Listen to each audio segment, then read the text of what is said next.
गीता अध्याय 1 श्लोक 4 अत्र शूरा महेश्वासा भीमार्जुन समायुधि युयुधानो विराटश्च द्रुपदश्च महारथः। अर्थात આ સેનામાં મહાન ધનુર્ધારી અને યુદ્ધમાં ભીમ અને અર્જુન જેવા શૂરવીરો છે।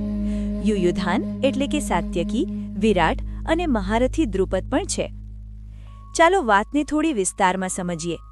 હવે દુર્યોધન પાંડવોની સેનાના મહાન યોદ્ધાઓની યાદી શરૂ કરે છે।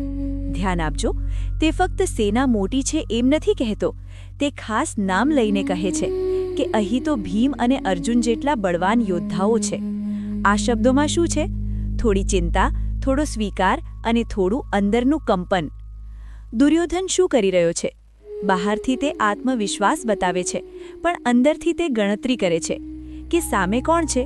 સાત્યકી, અર્જુનનો શિષ્ય; વિરાટ, શક્તિશાળી રાજા; દ્રુપદ, મહારથી। દુર્યોધન જાણે પોતાના ગુરુને કહે છે કે આમ તો આપણે જીતશું, પણ સામેના યોદ્ધાઓને હલકામાં ન લેજો। એક સૂક્ષ્મ સત્ય: જ્યારે માણસ પોતાના શત્રુની શક્તિઓની ગણતરી કરે છે, ત્યારે અંદરથી તેને તેની અસર થઈ રહી હોય છે।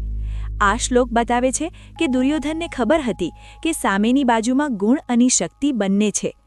જીવન માટે સંદેશ: ઘણા વખત આપણે પણ જીવનમાં પડકારો સામે ઊભા હોઈએ ત્યારે સામેની પરિસ્થિતિની યાદી બનાવીએ છીએ કે આ મુશ્કેલી છે, આ સમસ્યા છે, આ જોખમ છે, પણ એ સમયે મહત્વનું શું? ભયમાં ડૂબી જવું નહીં, પરિસ્થિતિને ઓળખવી અને પછી સ્થિર થવું। ગીતા હવે આપણને યુદ્ધભૂમિનું વર્ણન આપે છે, પણ સાચી વાત તો એ છે કે આ યુદ્ધ આપણા અંદરના સંઘર્ષનું પ્રતિબિંબ છે।